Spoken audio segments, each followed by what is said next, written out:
welcome back to the Kingsway Podcast. Welcome. You're here. We're glad you're here. And we're glad we're here.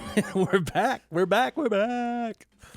Yes. Kind of doing a new breakdown. We've done these before, I guess, but it's kind of a new edition of it.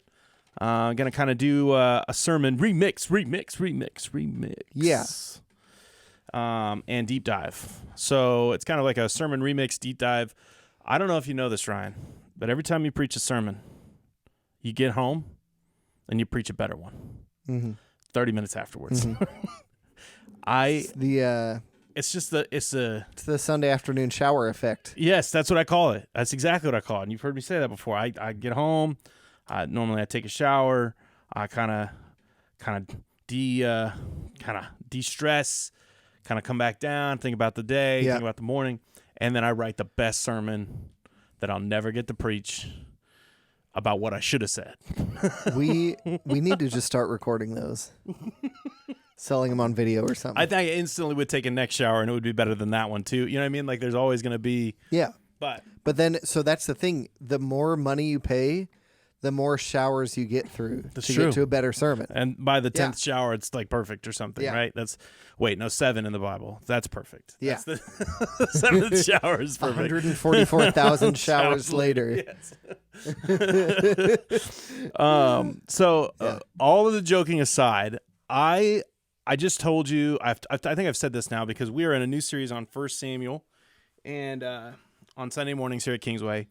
And the Old Testament is just got so much cool stuff to talk about. And there's a lot of mysteries in the sense of difficult things to kind of digest and talk through. And there's historical stuff going on. There's heritage and lineage. And then there's these like statements that are in there that sometimes you're just kind of like, what is that?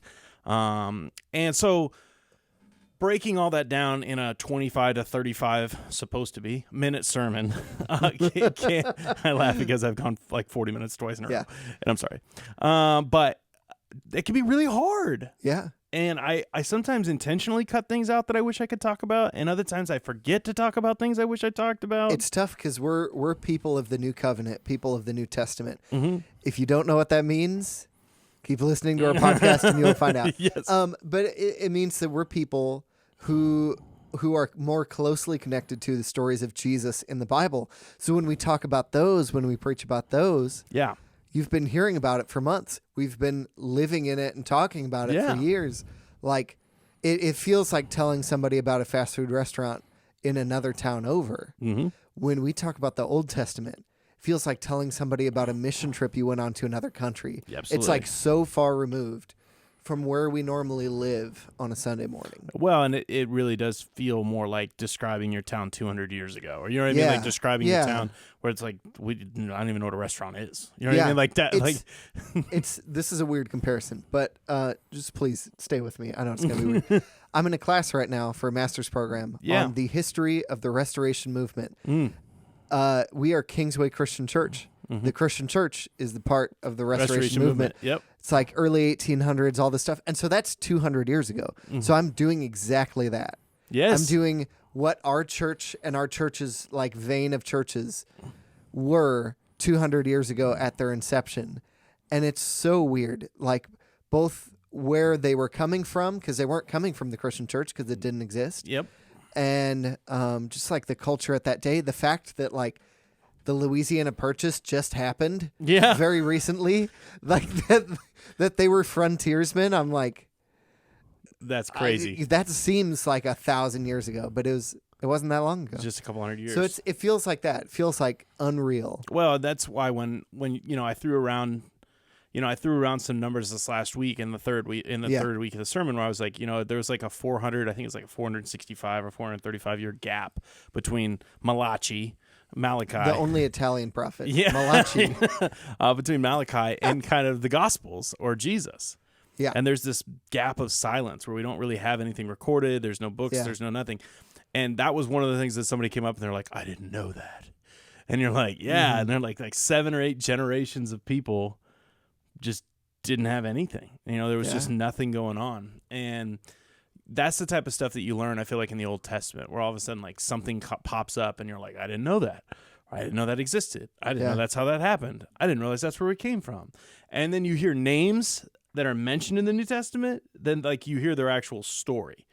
You know what I mean? Yeah. Where you're like, oh, Darth Vader used to be Anakin. Spoiler. Anakin. I mean, whatever. You know, so like, and I felt that same way when we did our episode on David, which has got to be like episode 60 something. Yeah. Yes. In the 60s. Like before, when I was a kid and I didn't know much about the character David, I was like, oh, he's a hero. He beat up this guy named Goliath. Yep. And that's it. And it was all these like VeggieTales broken memories of the whole story of David. And then you look at the story and you're like, wow. Yes. That guy had a lot going on. What a roller coaster of a life. Yes. Man. It made me feel as depressed as watching The Queen's Gambit right now. Please, if you're sensitive to any sort of explicit content, like it may not be for you. It's a difficult story. I love The Queen's Gambit, by the way. I finished it and I love it. So I hope that you make it through. It's just a painful story where you're like, you're rooting for that person and then they make a stupid decision and you're like, come on. Feels like life. You were so close. So the goal of this thing, and I know you just listened to us ramble a little bit as an intro, but I think it's a perfect intro. It's the thought process of we're only 3 sermons in at this point.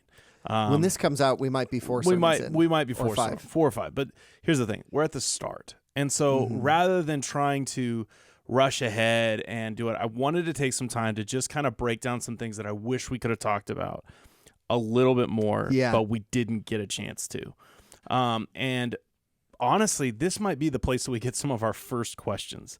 If people listen to this and you've been reading 1 Samuel, because that's our challenge, is to actually read 1 Samuel and 2 Samuel, and to actually let this be something that you're prepared and excited for the content when we get to it. You know, I want there to be some things you're like, that seems like crazy. So that just, I don't understand that, or that seems weird, or like what's going on in this whole idea. So the first thing I want to talk about is this idea of the birth of Samuel. And so one of the things that I rushed through that I just wish I would have taken a little bit more time is how common the idea of a barren woman is in biblical stuff. Yeah, it's one of the most common images. It is. And I was just going to like soundboard with you a little bit in the sense of like, why do you think that is? Why do you think this imagery hits so close to the heart of God? Because it seems to be something he just loves to interact with and be a part of. So 2 things. One, my personal experience with this is I'm not a woman and I'm not a barren woman. That's true. But I grew up this century. I was born in 95. I know that's going to immediately like lose all credibility with some of you right now. But I was born in 95. Like, woo, me too. And so like all of my memories are 2000 and after for the most part. Yeah. So and I was one of 2 kids, the youngest, and my parents were an engineer and an accountant. And it's all very like new world kind of stuff that you wouldn't see 200 years ago. Again, with the 200-year thing. But if you grew up in a more rural area, if you grew up in a bigger family, you'll get the idea of this more. So it's children for them were lineage and inheritance and in some ways kind of the pride, the honor side versus the shame, disgrace side of their culture, like an honor shame culture is honorable to have kids. Secondly, that's how like you were sustainable. You didn't know when sickness and death was going to knock at your door for any of your kids or anything. So like you have 2 kids, you might not have 2 kids tomorrow. Yeah. You have 8 kids, it's a lot harder to have no kids tomorrow. Like a lot more would have to happen. So part of that was like to ensure your lineage carrying on. Part of it was you work on the farm, you need more laborers. Make them. Make them. For sure. And I heard a psychologist talk about this recently. In bigger families, and if you're in a bigger family, you just know this. Your family no longer becomes one family with 2 leaders, parents, and 2 subordinates, children. Becomes an ecosystem. Yeah. Where by the time you have 8 or 9 kids, your oldest kid or 2 or 3 are kind of like pseudo parents, pseudo mom and dad to the next kids down the line. Yep. I have a friend who hopefully we're going to interview in the next couple weeks, months, sometime. I know he's on the docket. Yeah. He's one of like 12. Wow. It's insane. I mean, I had one brother and sister, but we had foster kids from time to time. He's not so I get the most animated. extroverted person I've ever met, but you put a baby in his hands and it's like a mom of 5 kids holding a baby. Like, I know exactly what I'm doing. And it's just the fact that he's number 7 out of 12 or whatever. Yeah, and he had kids on all sides of him. Yeah. Wow. It's so that's part of the barren woman thing. If you can't have kids, that means number 1, your family lineage is going to die out unless your husband is unfaithful. Yep. Or divorces you. 2, you have nobody to help work the farm, you're going to be poorer. Yeah. And he's going to be way more overworked. And you might be overworked too. And some of those kind of things. The other thing, the other big side of this is that this may be a hard conversation to hear. So if you've struggled with infertility, you may just need to put a pause on this and skip ahead a few minutes. But childbearing is one of the ways that we can be like God. God created us in his image, which more than like we're powerful like God or we're smart like God, more than that, it's like the you look like your dad thing, where it's like heartwarming or heartbreaking depending on who your dad was. It's some of that kind of stuff. And so God is a creative God. Yep. God is a God who created the whole universe, and you see it in Genesis 1, and he calls everything good as he's making it. He's proud of what he's doing. And then he makes humans, and he says, that's very good. So one way that God has gifted us to be like him is when we are in our closest union between multiple different people, like different parties, when we are in like the closest relationship we can be, we can create life on our own. Yep. That's such a God thing. It is. Like, you can't create life without that. You can't create life just because you want to. You have to create life with somebody else in a way that God's preordained. So it's like you're missing out on a special gift that God has for you. And that's what I was going to say. Let me be the pastoral heart that comes behind that and say that's part of the reason why it's so devastating when it doesn't work, is because this thing that you recognize as something that is different, set apart, a magnificent, wondrous thing that I've seen, 3 kids come into the world, and I've watched my wife, and she's an amazing mom and incredibly tough. And I remember after watching my first son be born, I was like, I'm weak. I'm a weakling. My wife is incredible. She's a champ. But I think about how devastating it is when someone can't have a child, and how they do feel like they're missing out on one of the life's greatest treasures and opportunities. And it's tough. It's like innate in most or all of us to want to have kids, to want to do that. I think because God put that in us. Even if it's not something that you're like, oh, I want to raise a kid, or I want to like be a dad, you're still like, to bring somebody into the world. Yeah. That sounds crazy. You know what I mean? That sounds incredible. Now here's a quick New Testament plug for people who don't exactly fit that mold. Yeah. Either people who are single, people who can't have kids, people who are whatever. You see from Paul in 1 Corinthians 7 talking about, if you're married, by all means stay married. But if you're single, it's better to stay single. You can do more for the kingdom. You can whatever. And people come in quickly with like, well, I'm going to miss out on not being lonely. And for those people, first I want to say you can be in a marriage and still be lonely. Absolutely. Sharon and I, my wife, have worked really hard to not be that way.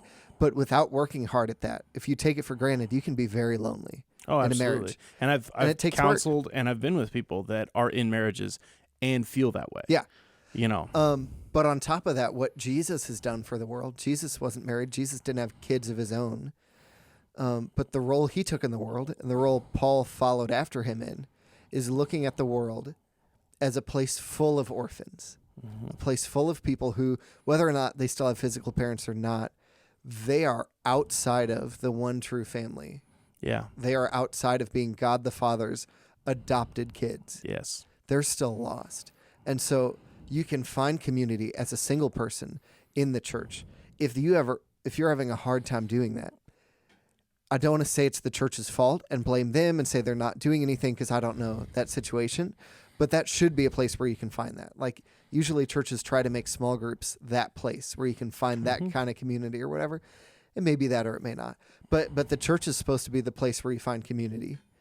And the outside world and people who are lost in addiction and in just unbelief and the pain of this world, like, those are the people that God is trying to bring into his family. Yep. Having kids is still great. but like there's so many kids in need of adoption. Oh, as old as 10, 20, 30, 40, 50, 60, 70, 80 years old. Yes. Who are living painful lives and need and to that's be in why God's I mean family. that's what one of the one of the best images in Psalms and some of even Ecclesiastes, I would say, is just the idea that God takes those that are outside and brings them into families. Takes those that are fatherless and gives them a father. Takes those that are parentless and gives them a family. And the thought process is that an orphan is exactly what we were called multiple times in the New Testament. Paul uses that lineage. We are now children of God. We are now a part of his kingdom. We're a part of his family. On top of that, Paul even says to Timothy, maybe, he's my son in Christ. Yeah. Like in the faith, I've adopted him as my son, and I treat him that way, and I'm close to him that way. And yes. So it's not like if you can't physically have kids, then you'll never experience the closeness, the goodness that God has for people in his new family. No, and they think that's why in 1 Samuel, if I'm being honest, when Hannah's story comes up, it's so powerful is because she knows that she doesn't have to have kids, like to survive, to live, to move on. Yeah. But she's watching her sister wife, which is crazy to say, because her husband marries again and has kids with this other woman. She's watching what she's experiencing, and she's just longing for it, right? She's just wanting it. Now, I find, and what I wish I could have done was just be a little bit more conscious of there are just a lot of women that are struggling sometimes with infertility. And so I think anytime this story comes up, anytime this style of story comes up, this directness of like a woman that can't have kids, this barren idea, I think it draws me to the idea that we were meant for something more and that God knows that.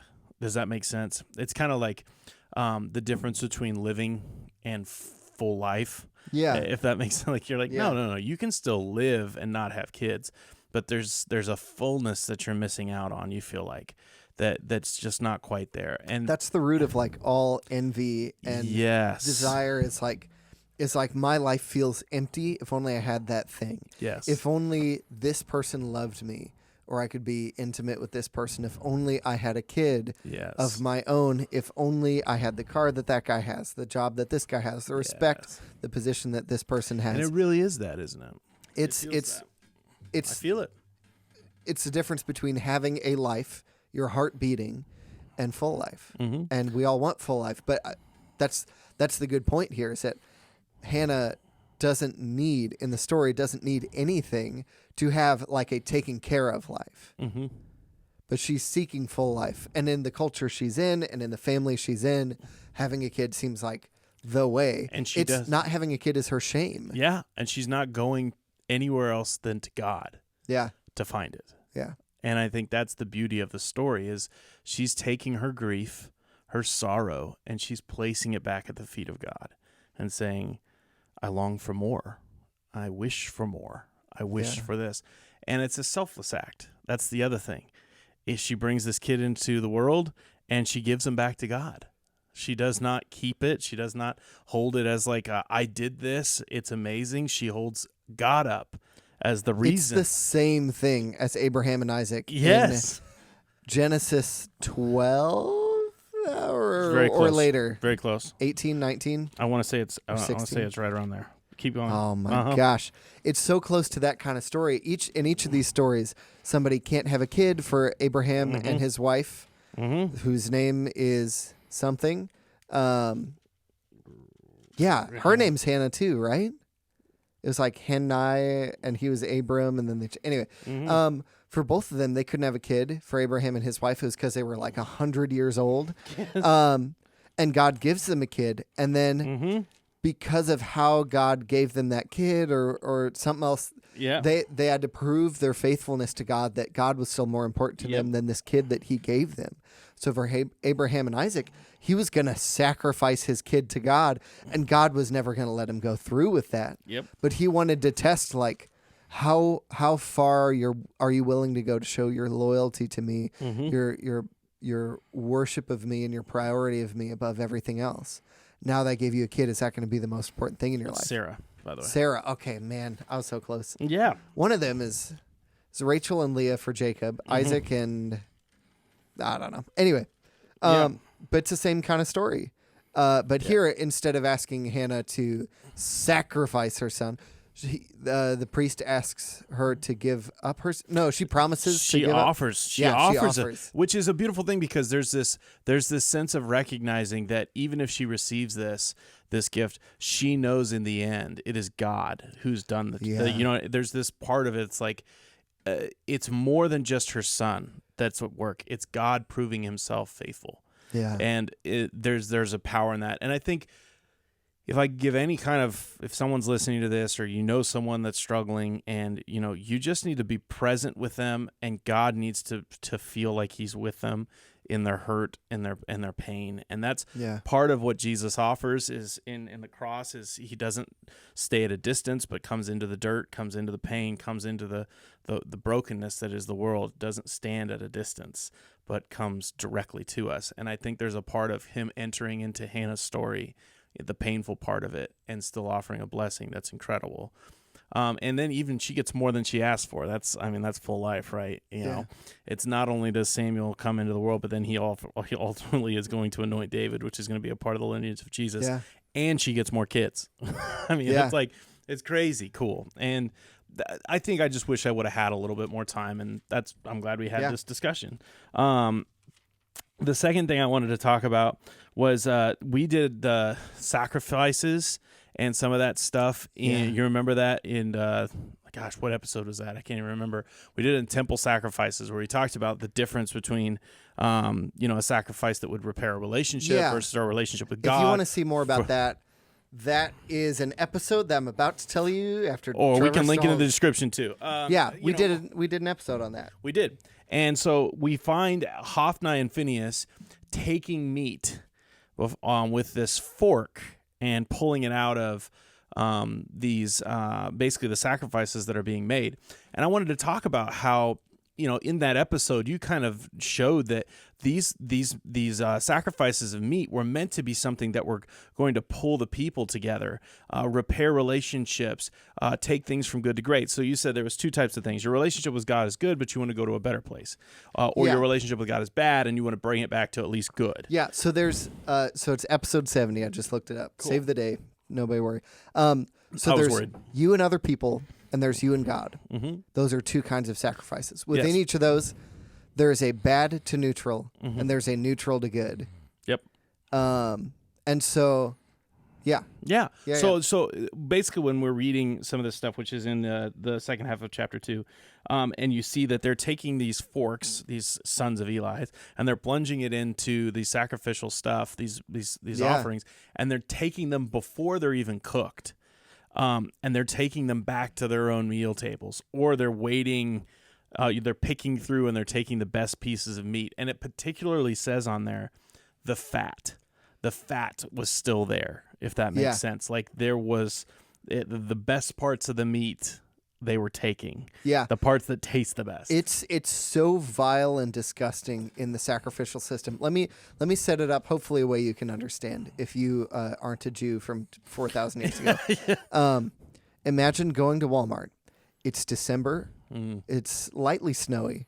And you hear the jingling bells as you're in the parking lot. You're going up to the front.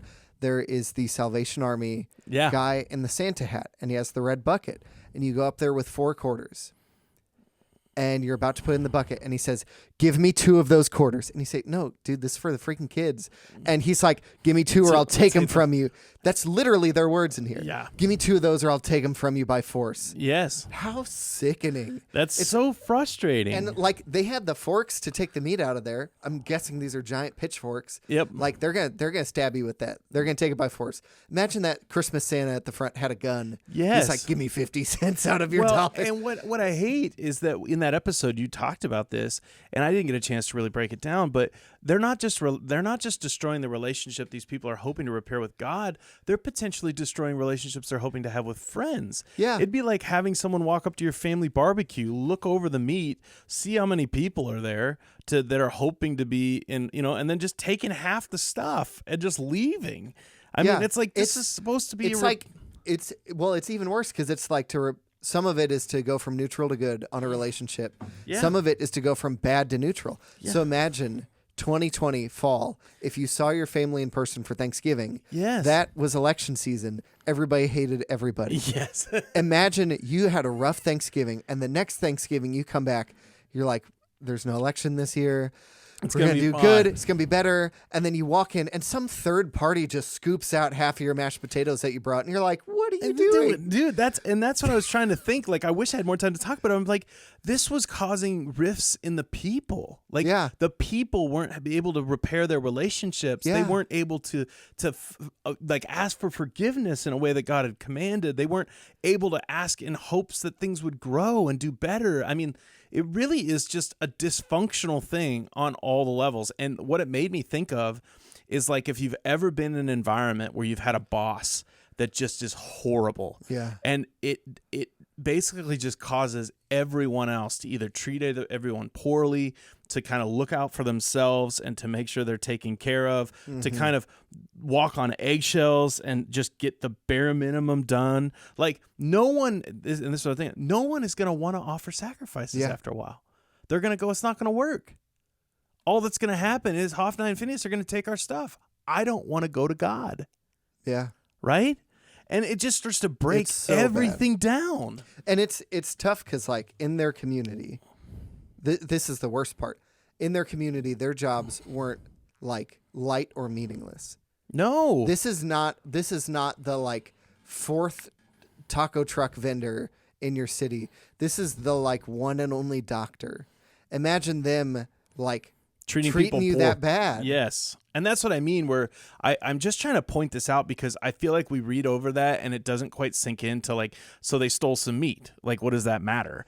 Yeah. And I'm like, this is like totally disrupting the entire community that they're built on. Like the nation itself is suffering because of this. So we talked about, we briefly mentioned that Samuel, he's Hannah's kid given to the priest Eli, and he's going to be raised there and whatever. He's going to anoint the king of Israel, David. Yes. Before David, there was Saul. Before Saul, Israel had no king. And they demanded a king like the nations around them because who was their king before Saul? Just God. Just God, please. So this is like God's receptionist, basically. Yep. This is like trying to get to God, the king. Yep. And these guys are ruining the relationship. It's part of what ends up being, I think, a part of the story of why they look for it. Obviously, the nations around them have representation for a king, and so they're going, we need somebody that can, stand up to these other nations, which this is not going to go. We're going to get to that. We're going to get to that at some point here where Samuel's going to be the word of God and go like, hey, you're going to want this. They're going to treat you poorly.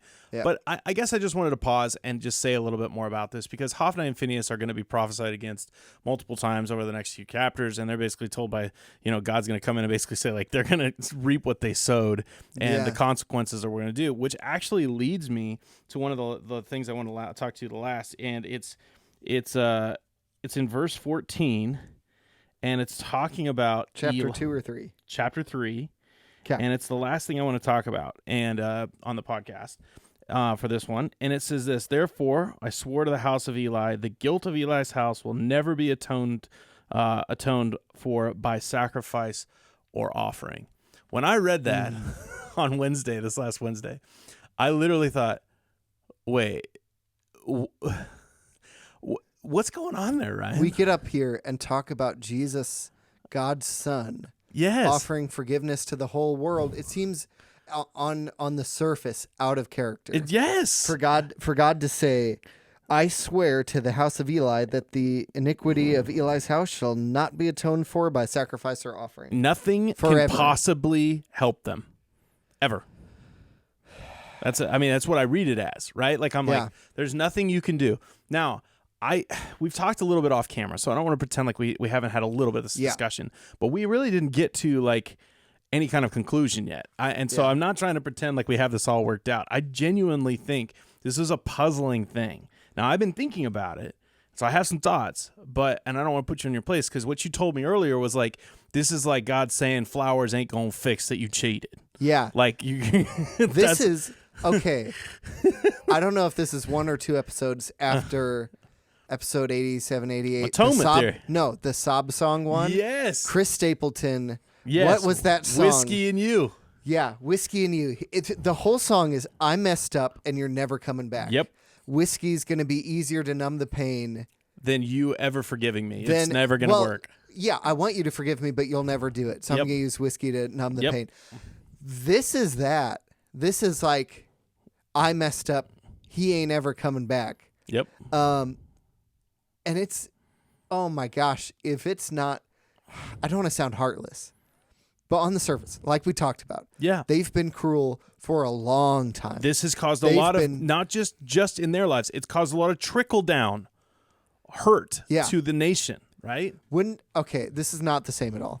And I hate to bring Hitler into a conversation. No. But like, isn't there some part of you when you hear about what the Nazis did that makes you want to say Hitler won't be forgiven forever, and you feel right about it? Absolutely. Right? It's not hatred as like blank hatred or blank bloodlust as much as it is like a loving, protective hatred kind of thing. Like, you hurt so many people. I love those people. It's that kind of thing. Don't you just want that a little bit?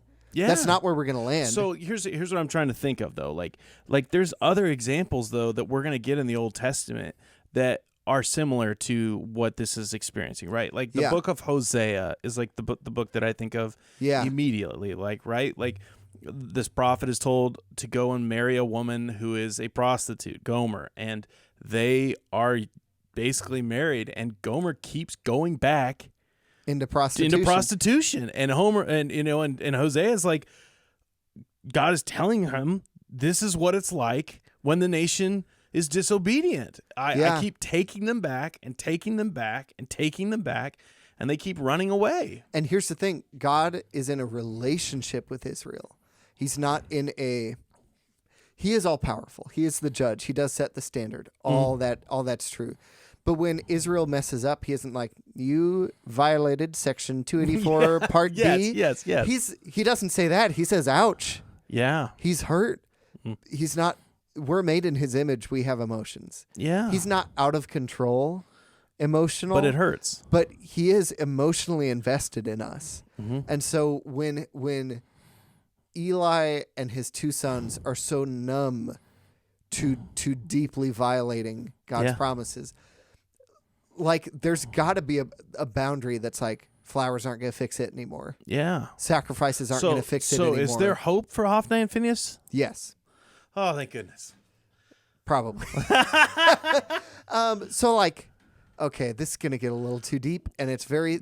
But that's why we were going to do it. That's why I couldn't preach this. I want to talk about it more, though. It's very speculative and theological, and not like this is straight from a verse or something. No, but there are people, like you said, in our lives that feel like they're beyond hope, that feel like the damage they've done is too far. And we're obviously a new covenant, like you said. Yeah. So we know God's character. It's revealed in Jesus in its fullness. Take me back. How does this help Hophni and Phinehas? If Hophni and Phinehas lived today and they messed up that bad, is there hope that they could put their trust in Jesus and be forgiven and be welcomed back in? Absolutely. Yes. They were not after Jesus. That being said, I don't think Jesus' atoning sacrifice is bound by time. I think that some faithful people in the Old Testament... Let me just run that back real quick. Let's say that statement again. I do not believe Jesus' atoning sacrifice is bound by time. What do we mean by that? That just chew on that for a second. All right, you want to pause the podcast and just chill. Okay, keep going. So, Jesus died. Was John 3:16? For God so loved the world that he gave his only begotten Son. Yep. Only so that whoever believes in him will not perish but will have eternal life. Yep.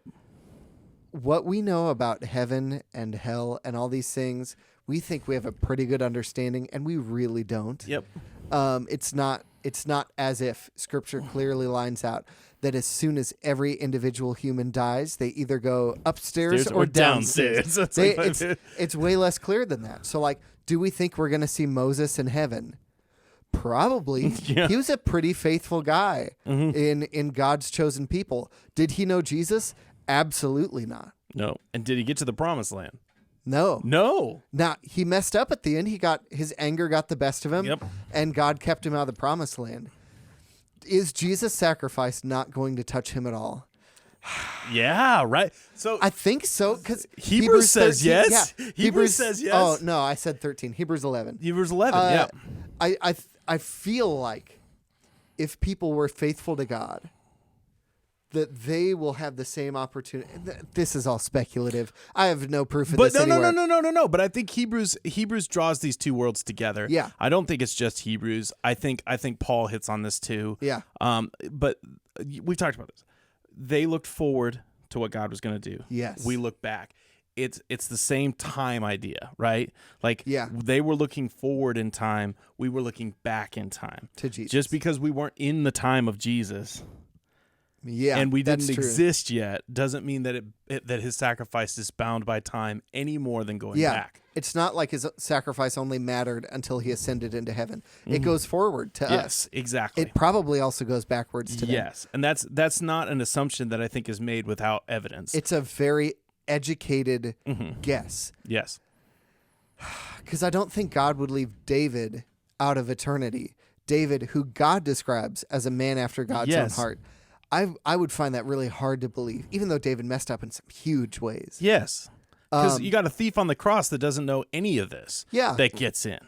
I mean, it just seems to, there just seems to be a really... It's not random, but No. I think there's probably some possibility somewhere that Hophni and Phinehas, maybe after death... I don't know. I mean, the truth is with them, it's not that they choose, because here's the thing. I'm not trying to write them into heaven. Yeah. It's more that they had options. Yeah. They could have repented. They could have asked to God. Now, would their roles have changed? Would the sacrifices have ever been something that, probably not. Like, obviously, there's some things that they've done that the consequences are very real. Yeah. And really, what basically the offering and sacrifices, in my mind, is the breach. The relationship now has different boundaries. Yeah. You don't have access like you once did.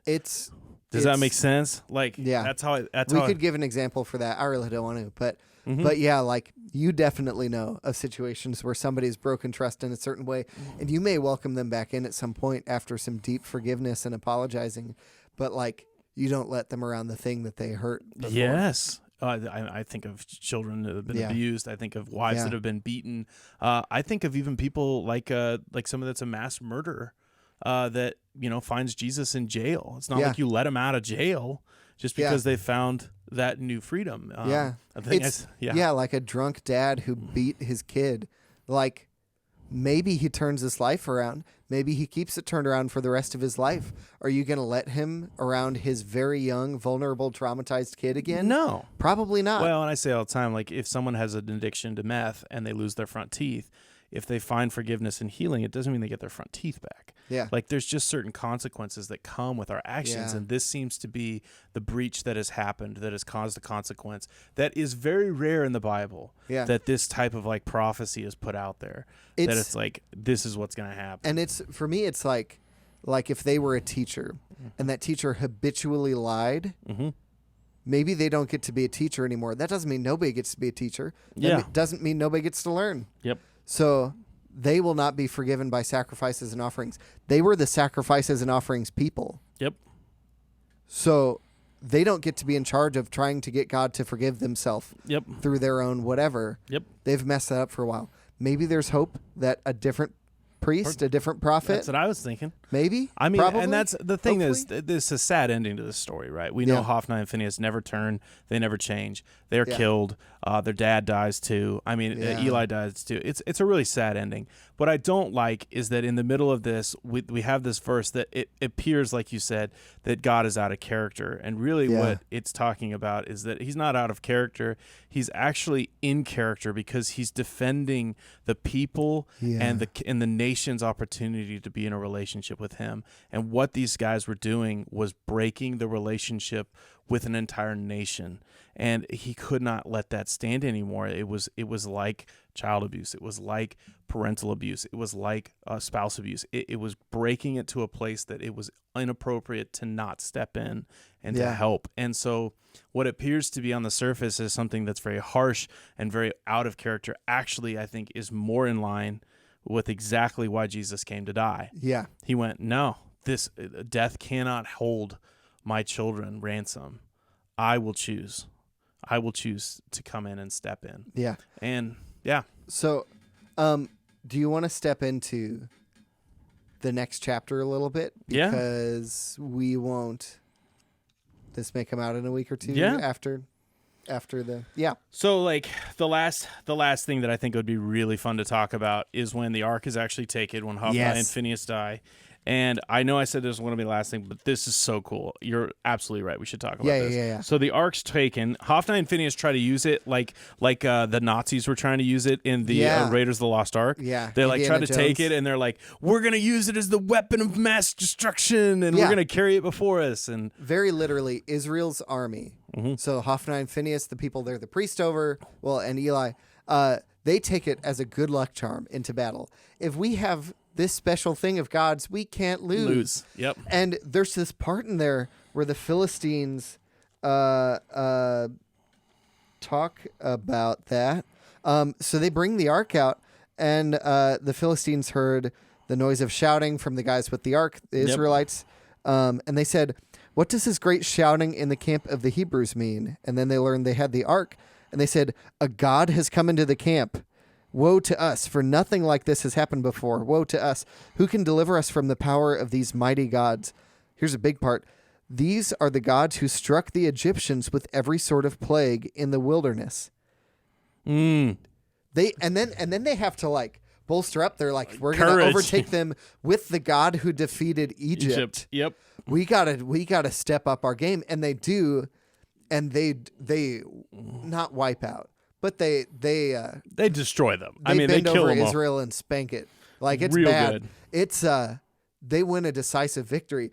And what you see, and this is the overarching story. What you see in chapters 4, 5, 6 ish, they capture the ark. Yeah, because and God is not going to be treated like a good Hophni's luck wife token. names their son Ichabod, which is the god departed. Eli hears that the ark is gone. Not that his sons are dead, that the ark is gone. Well, he hears that his sons are dead, and he doesn't care as much as the ark is And then gone. the ark, and he falls over dead. He's so fat that he falls on a chair and breaks his neck. Yep. The Bible is very descriptive. But then there's the mystery of what's going to happen to the ark. Yeah.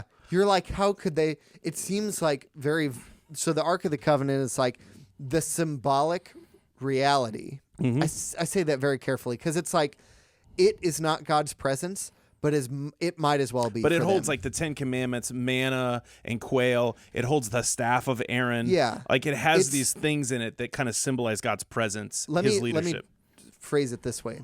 It's not a guarantee that God is there, like it's binding God's hands. He's like, it's not like God's like, oh, I guess I have to be there because the ark's but there. It's more really powerful good invitation, right? It's a really good signal that like God is there, and it's so holy and set apart because it's God's presence thing that if you touch it, you die. Yeah. If you open it, you die. I'm picturing that. If you like, they capture it and then they're all standing around it. Like, what do we do with it? Like, Yeah. You know what I mean? Like, So the Philistines take it back. Now, remember back to Exodus 8 through 18, 16, 18. okay. So the 10 plagues, Yep. that's what they're referring to when they said, this is the God who defeated Egypt. Yeah. Remember, the Israelites were enslaved to Egypt. Yep. Moses was their leader, and they escape. But if that's how you tell the story, it sounds like Israel's an army and Moses is a king. And it's not that way at all. They're all slaves, and Moses is a kind of Murderer slash pampered upbringing, adopted son slave. Yep. Who is so afraid and stuttering out in the desert, and God's He like, has to bring in different spokesmen. yeah, God's like, you're going to be my spokesperson when I defeat Israel or defeat Egypt and let Israel go. And so God is fighting Egypt one-handed, Yep. like all these plagues. And here's the deep part. If you've never heard this is one of my favorite things about that story. There are 10 plagues, and one is like the sun goes black, and one is like the river turns to blood, and one is like frogs, just a bunch of frogs. Yep. All of those were Egyptian gods. Yep. So they thought our gods are the things that Are have Ra. given us all these. Yeah, Ra, the sun god. They're the things that have given us all the power The that we Nile. have, with which we lord over everybody. And so what God is doing in these plagues It's is just destroying their he's gods. pestering Egypt, but he's also slaughtering their gods. So they thought the Nile was a god, the Nile River, and it turns to blood. That sure seems like God killed it. Woo! They thought the sun was their god. God turned the sun black for a day, like covered it up or something. I don't know. And that sure seems like he killed the sun. There were like tumors and other stuff. And so God single-handedly whooped Egypt. Yep. And their gods. And their gods. So when they take the ark, the Philistines take the ark, they take it back to their temple, and they have their idol to the god Dagon there. And so in the same way, God was whooping all the Egyptian gods all by single-handedly. And all of the Egyptian god servants, a.k.a. the nation of Egypt. Yep. So like that's kind of how they viewed that power structure. So they take the ark to their Philistine temple, and every morning the statue to Dagon is fallen over face first before the ark. It's chapter 5, verse 3. When the people of Asher rose early in the morning, Dagon had fallen on his face on the ground before the ark of the Lord. They took Dagon and put him back in his place. But the following morning, he rose, and Dagon had fallen back on his face and before the ark of the Lord. And this time, Dagon's head fell off. His head had fallen off, and it was lying there on the threshing floor. Only his body remained. Yeah. His body, his head, and his hands had fallen off. Yeah. So, like, God in the same way, through the ark, is single-handedly whooping the Philistines for thinking that they have defeated him. They did defeat Israel. They did not defeat God. No. Oh, no. Because then it continues. And that's, so all of this just, it continues to where they get tumors afflicted in verse 6. They took it to a different city, and those people started to get really sick too. They afflicted them both young and old with the breakout of more tumors. Yep. To the point where the people... That's like verse 9. That's verse 9, yeah. And then they took it to another city. Those people cried out. So they called all the rulers of Philistine together, verse 11, and they send out the ark of the Lord away. Let it go back to its own place. It will kill us and our people. Yeah. For death has filled the city with panic, and God's hand was heavy on them. Woo! Yeah. So basically, God's doing the same thing he did in Egypt. He's fighting them single-handedly. And it's so cool because it shows that God's still powerful, God still cares, God still whatever, but it shows the extent of the damage that Eli and his sons had done. Yeah. They were the mediators between God and people. They were the priests. Yeah. They were the ones who were supposed to facilitate this relationship, and they had done so much damage that the difference in the Egypt story, in God freeing his people from Egypt, and this story here in 1 Samuel 1 through 5, is God is still fighting people. God is still showing that he's top dog, that he cannot be defeated, cannot be stopped. But the people didn't go with him. Nope. That relationship had been pretty badly damaged. Yeah.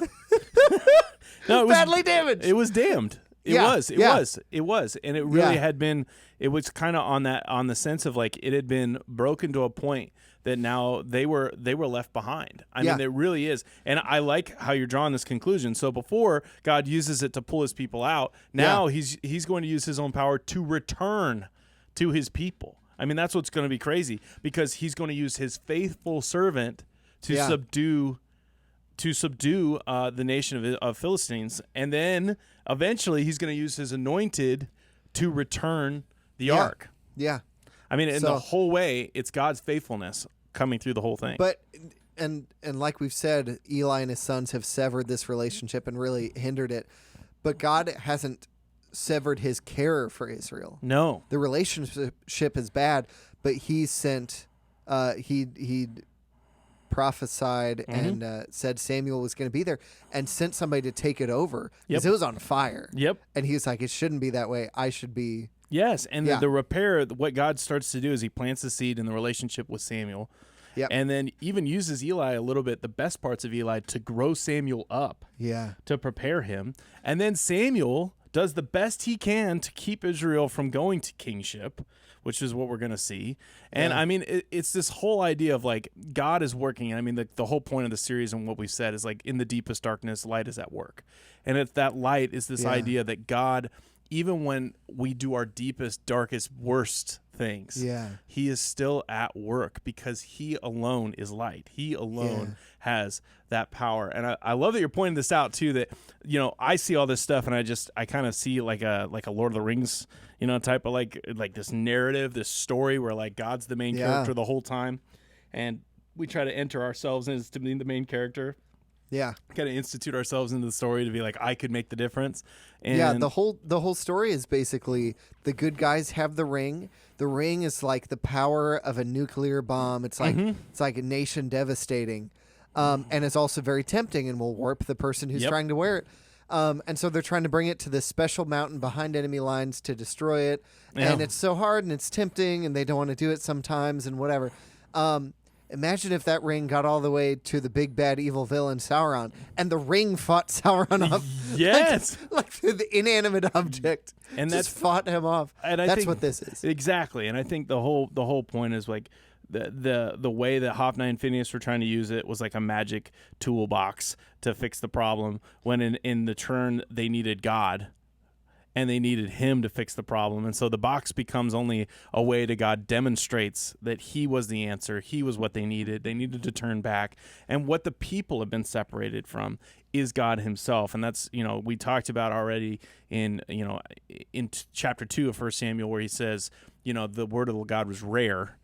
And actually in the beginning of chapter 3. And then by the end of chapter 3 with Samuel, now the word has come to all the nations. In the same way, I think what Hophni and Phineas have used the ark for is so beyond what was meant to be intended to be, or I should say so shallow of what it was intended to be, and that was a relationship with God.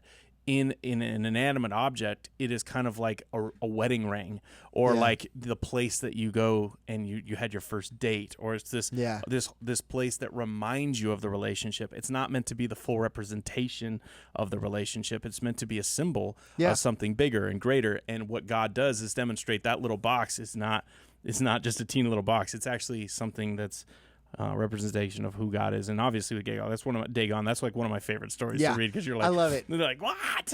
It's so cool. Well, and I know as we continue this series and we kind of go into the further stuff, as Samuel's going to subdue the Philistines, and then Saul's going to be called, and then David's going to be called, there's going to be a lot more that we could talk about. Why don't we take just a few minutes and break down a few things that would be a little bit deeper dives into what we talk about on Sunday mornings. And honestly, we said this at the beginning of the episode. Make sure you ask your questions and put them in the comments or send them in. Yeah. Obviously, give us some reviews on Spotify or Apple playlists, our podcasts. Yeah. That would be great. That's how people find us. That's honestly how we. Or tell your friends. Yes. Tell your great uncle on your mother's side about our podcast. And if you're on YouTube, hit the like button or hit the subscribe. It can catch you up on the new podcasts that come out, or it gives you access to to be able to see this get out into the algorithm and other people see us. So hey, thanks so much for tuning in, and I hope you enjoyed this episode. Let us know what parts you liked and what parts we missed, and hopefully we'll see you soon and next week. Have a great and glorious day in the Lord. See you later. See ya.